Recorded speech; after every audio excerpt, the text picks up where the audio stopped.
말씀하시겠습니다.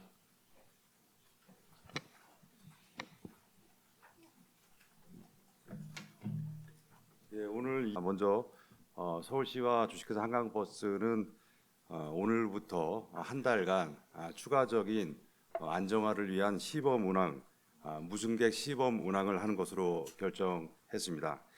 지난 9월 18일 정식 운항 이후로 11일간 2만 5천 명의 시민들께서 이용해 주셨고요. 그 이후로도 많은 기대와 호응이 있으셨는데 또다시 시범 운항을 한 달간 실시하게 된 점, 이를 통해서 기대에 실망을 끼치고 또 이용 과정 중에 불편을 끼쳐드린 점 사과드린다는 말씀을 먼저 드리겠습니다.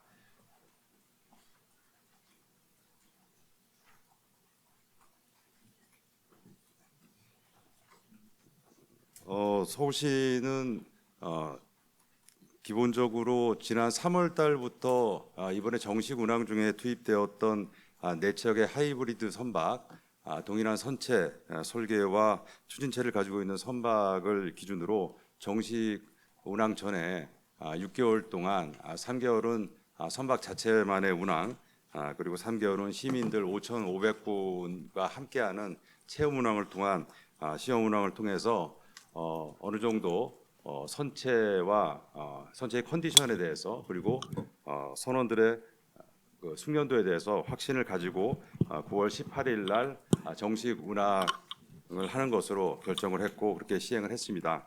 하지만 지난 11일 동안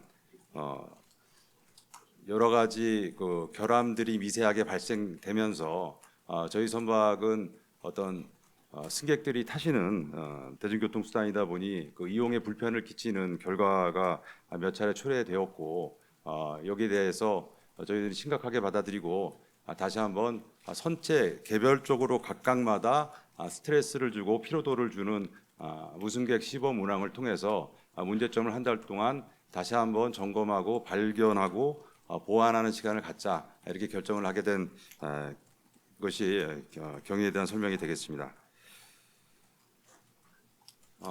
일단 보도자료 바탕으로 해서 기본적인 내용 설명을 드렸고요. 혹시 추가적인 질의나 사항이 있으시면 답변을 드리도록 하겠습니다.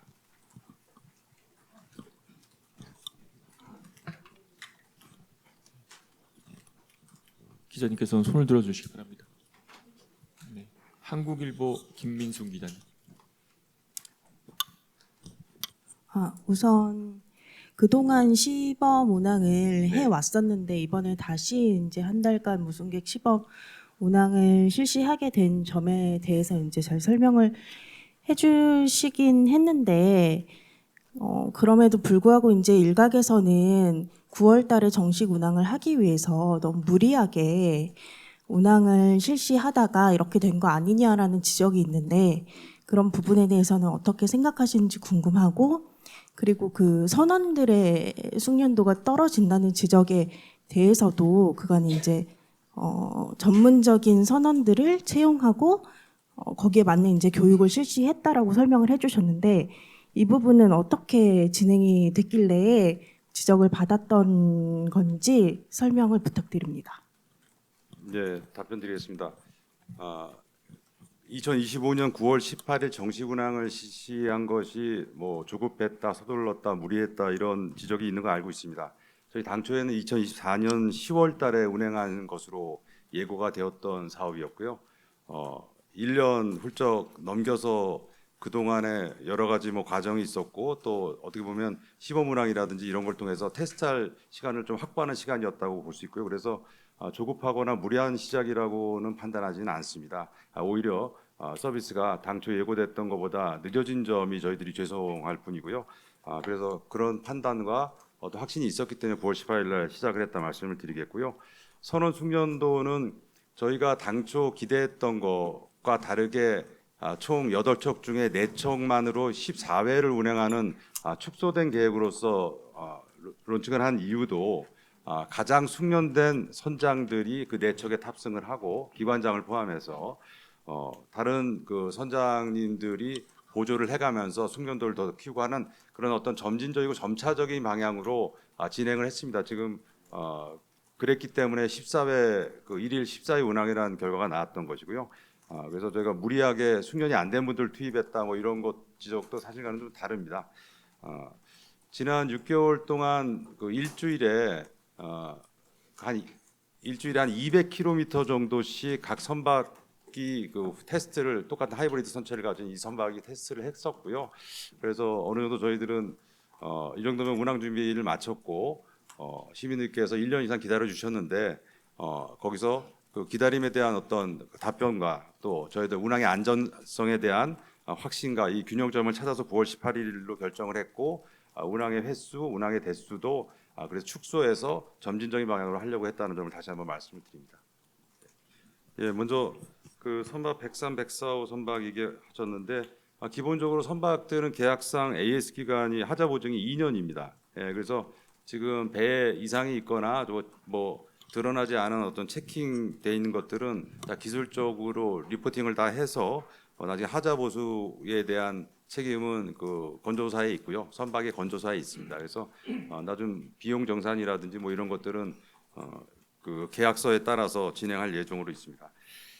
적자 보조는 저희가 당초 2년 동안 운항 개시 후 2년 동안 한 42억, 한 50억 미만의 그 운항 적자를 예상한다. 그리고 거기까지는 서울시가 재정 보존을 한다. 3년 차부터는 흑자로 전환할 수 있다. 그러면 서울시의 재정 지원 보조가 더 이상은 없다. 그래서 지속 가능한 구조를 만든다. 뭐 이런 모델이었고요. 지금도 그런 이번에 그 짧은 기간이었지만 11일 동안 저희가 운항을 하면서 확신을 들었던 건 저희들은 그 승선율이라고 하죠. 그러니까 좌석 점유율이라고 표현할 수도 있고 대중교통 수단마다 표현법이 좀 다른데 저희가 처음에 이 사업을 시작하기 전에 타당성 용역에서 했던 예측치보를 훨씬 웃도는 물론 오픈 그 어떤 개업을 했을 때 벌어지는 일일 수도 있겠지만 기본적으로 저희는 그것들도 고려해서 그때 타당성 용역을 했었는데 굉장히 승선율이 높았다. 그리고 이용객과 호응이 굉장히 컸다는 것에 저희가 좀 많이 고무가 됐습니다. 그래서 당초에 지난번 기자 설명회 때도 말씀드렸지만 한 200억 정도의 운항 비용이 든다면 50억은 운항 수입으로 채우고 150억은 부대 사업 수익 즉 선착장 사업으로 채우는 그 지속 가능한 모델을 저희가 지향한다고 말씀드렸는데 운항 수입이 생각보다 더 분발할 수 있을 수 있다. 그렇게 되면은 그 흑자로 전환하는 시점 그리고 거기에 대한 좀 더 저희 자체적으로는 좀 기대가 커진 것은 사실이고요. 그래서 기본적인 사업 구조가 영구적으로 사업비 보조를 해주는 준공영제 모델이 아니고 흑자로 전환시킬 수 있는 모델이기 때문에 길게는 2년까지만 서울시가 재정 보존을 지원하도록 저희 그 조례와 협약서에 따라서 그렇게 설계돼 있습니다.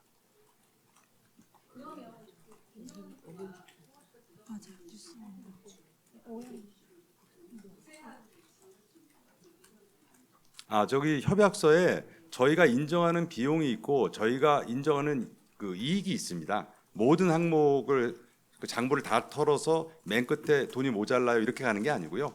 그렇게 저희가 항목들 뭐 선박 운항을 위해서 필수적인 뭐 기름, 유류비라든지 그 선원의 인건비에서 딱 항목들이 다 있고요. 무한대로 거기에 대해서도 협약서에서 하는 과정에 주식회사 한강버스하고 많은 논쟁을 했고 저희는 인정을 덜 하려고 했고 한강버스는 더 많은 인정을 바랬고 그중에 절충점을 찾은 게 협약서의 그 결과고요. 그 과정은 그 시 재정 부담과 관련돼 있기 때문에 시의회 동의를 다 거친 사항입니다. 네, 뉴델리 김승환 기자님. 그 선박에서 기술적 결함들이 어떤 건지 조금만 더 구체적으로 설명해 주셨으면 좋겠고 그리고 뭐 한강에서 시범 운행할 때나 이번에 새로운 것들은 남해안에서 시범 운항 거치고 왔다고 말씀하셨는데 그때는 뭐 이런 문제가 전혀 발생하지 않았었던 건지 갑자기 발생한 건지 아니면 발생했었던 게 다시 발생하는 건지 질문 드립니다. 그리고 마지막으로 지난번에 사업이 종료가 되면 한강버스 사업에 대한 감사, 자체 감사 시작한다고 했는데 그 일정은 어떻게 예정이 되어 있는지도 여쭙니다. 예, 먼저 기술적 결함에 대해서는 그 기존에 운항 해양 조치가 되고 운항 중지가 됐을 때 안내를 간단히 드렸는데요. 일단 선박은 이렇게 세 부류로 이렇게 쉽게 좀 설명을 드리겠습니다. 일단 그 방향을 조절하는 조타, 방향타, 요 항목이 있고요. 그 다음에 추진체, 엔진이 돌아가는. 근데 저희는 하이브리드고 하이브리드 엔진이 현재 4척, 완전 전기 추진체가 4척이어서 약간 전기 계통에서의 어떤 그 이슈가 있을 수 있고, 그 다음에 선장의 눈, 시야와 관련된 그 레이더, 그 시각과 관련된 요 세 축으로 봤을 때 저희가 이 방향타 쪽에서 한 2건의 이슈가 있었고요. 방향타가 조작이 들어갔을 때 전달이 안 돼서 왜 전달이 안 되었더만 뭐 물이 살짝 들어간 부분, 뭐 약간 조임이 좀 풀려 있는 부분, 워낙 배가 진동이 있기 때문에 뭐 이런 미세한 부분들에 있어서 정비 과정에서 체크하고 뭐 이렇게 하는 사항들이 있었고, 원인을 저희는 그렇게 판단하고 있고, 이 전기 계통에서 전기의 흐름에 약간 전달 오류, 그다음에 사인이 약간 오류가 나오는 게 있어요. 저희들이 근데 이런 모든 과정들이 사실 저희가 지난 3월 달부터 3개월 동안 앞에 시민들 태우지 않은 3개월의 시범 운항이 그 일주일에 200km씩 달리는 테스트가 있었고, 또 3개월 동안 시민을 태우는 5,500명을 태우는 테스트가 있다고 그랬잖아요. 총 6개월의 시범 운항을 했었는데, 이 앞단에서 저희들 운항을 하면서 발견됐던, 저희들이 발견하고 조치하고 다음에 배들 들어오면 이렇게 조치하겠다라고 다 인식하고 있었던 사실 사안들이었습니다. 그래서 저희들이 그리고 또 그게 원인가 사후 조치에 따라서 선박이 운행하는데 큰 문제가 없다는 것도 확인이 됐었기 때문에 저희들이 9월 18일 정식 운항에 확신을 가졌던 것이고요. 그럼에도 불구하고 뭐 죄송스러운 말씀이지만 이제 기계이다 보니까 저희가 예측치 못하는 일이 계속 그 정식 운항 이후에 그 이제 선박의 피로도와 스트레스가 더 많이 가해지다 보니 저희가 예측했던 걸 넘어서는 어떤 문제 발생들이 생겨서 다시 한 달 동안 그럼 똑같은 그 시민들이 타지만 않았을 뿐이고 똑같은 상황으로 테스트를 다시 한번 하자, 그런 결정을 이르게 된 겁니다. 그리고 저기 그 자체 감사 관련해서는 제가 감사 대상이기 때문에 제가 감사에 대해서 논하는 거는 좀 말씀 이 자리는 아닌 거예요. 별도로 또 발표가 언급이 있지 않을까 싶습니다. 여기까지 답변 드리겠습니다. 헤럴드 경제 손인규 기자님. 네, 뭐 이어지는 질문일 수도 있는데요. 그러면 이미 인지하고 계셨던 기술적 결함들이 한 달 정도면 충분히 이제 이게 그 극복이 가능한 건지, 혹시 한 달 이후에도 만약에 이런 부분들이 해결이 안 되면 그 정식 운항이 한 달 이후에도 또 재개가 되지 않고 또 미뤄질 수도 있는 건지. 네. 저희가 한 달로 일하는 기한을 잡은 과정은 제가 설명을 못 드리셨겠지만 일단 금요일 날 운항이 그 해양되는 이런 좀 작지만 그런 이벤트가 생기면서 시장님께서 한강본부장인 저한테 빨리 현장에 가서 현장 사람들의 의견을 좀 들어보면 좋겠다. 지금 이렇게 잔고장이해서 이게 운항이 시작한 이후에 시민들의 그 안심과 신뢰가 중요한데, 그래서 바로 금요일 날 그 말씀을 듣고 토요일 날부터 우리 사장님도 배석하셨고 그 계속 이슈가 발생하는 선박들의 선장 기장님들 미팅을 했고, 또 저희 뭐 공무감독이라든지 또 선박을 책임지고 있는 한강포 주식회사의 담당분들하고 미팅을 해서 공감대를 가진 게, 그러니까 최소 한 달은 필요하다. 하지만 무한정할 수는 없다. 한강버스에 있는 직원분들도 굉장히 지금 정식 운항을 시작하면서 시민들이 얼마나 즐거워하시고 행복해하시고 또 호응해 주시는지를 느꼈고, 거기 보람을 느끼면서 실제 운항을 또 굉장히 기다리셨고요. 근데 이게 시범 운항이 또 다시 승객을 못 태운다고 했을 때 오히려 아쉬움이 큰 분들이 저 한강버스 직원들이었습니다. 그래서 일단 최선을 다해서 한 달 안에 모든 스트레스 테스트를 마친다. 그리고 지금과 같이 빈번하게 발생할 수 있는 잔고장, 그로 인한 어떤 그 신뢰의 추락, 이런 거는 막을 수 있을 만큼 충분히 하고, 그리고 나서 정식 운항하겠다는 뭐 다짐이고 각오고 또 약속이기도 합니다. 저희들 한 달 안에 그 재발되지 않는 상황까지 만드는 게 저희 목표고요. 그렇게 준비하도록 하겠습니다. MBN 전민석 기자님. 네, 지금 3번 고장이 났는데 대체편 투입을 위해서 내척을 예비로 원래 뒀다고 10월 날 네, 설명을 해주셨었잖아요. 근데 대체편이 한 번도 투입이 안 된 것 같더라고요. 네. 그리고 심지어 금요일 날은 소통 오류 때문에 2시 출발하는 게 좀 당겨져서 오기도 하고 그런 소통 오류가 왜 있었는지 그리고 대체편 투입 절차가 안 돼 있는 이유가 아직도 안 돼 있는 이유가 뭔지 궁금합니다. 예, 설명드렸을 때 저희가 이번 그 축소 운항을 9월 18일 날 한 건마저도 사실은 축소해서 신중을 기해서 운항이라고 설명드렸는데 그래서 1, 2, 3, 4호선이 하이브리드 선박이었고요. 즉 경유 그 발전기와 전기를 같이 쓰는 하이브리드였고 그리고 전기 선박 4척은 저희가 투입을 예비선으로 하겠다 말씀을 드렸습니다. 즉 전기 선박에 대해서 그 외부적으로 뭐 여러 가지 뭐 저희한테 뭐 공격과 비판이 좀 있었습니다.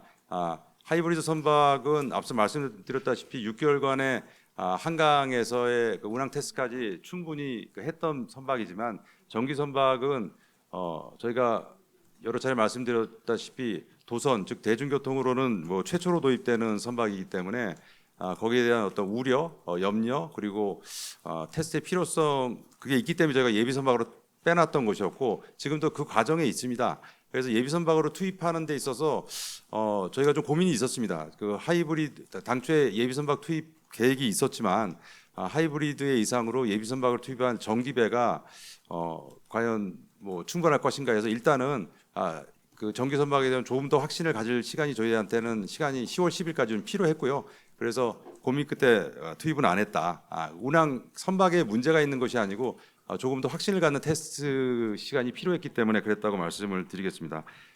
그리고 금요일 날 있었던 이벤트 중에 그 소통 오류, 즉 첫 번째 선박이 타가 고장 나서 돌아와서 하선시킨 다음에 승객들이 그 다음 배를 타셨고 타도록 안내를 받으셨고 그리고 그 배가 원래 그 12시 반이죠. 네, 12시 반에 출발해야 되는데 승객분들이 많이 타시고 여러 가지 좀 항의도 있었고 왜 출발 안 하냐 그게 대체 선박으로 승객들은 이해하셨던 것 같아요. 그래서 선장님과 기관장님 그리고 당시 선착장에서 대체 선박으로 출발하는 것으로 서로가 좀 오해인을 해서 출발했다가 저희 주식회사 한강버스의 그 통제하는 통제실에 연락을 받고 다시 또 해양하는 약간 좀 실수가 있었고 오류가 좀 있었습니다. 예.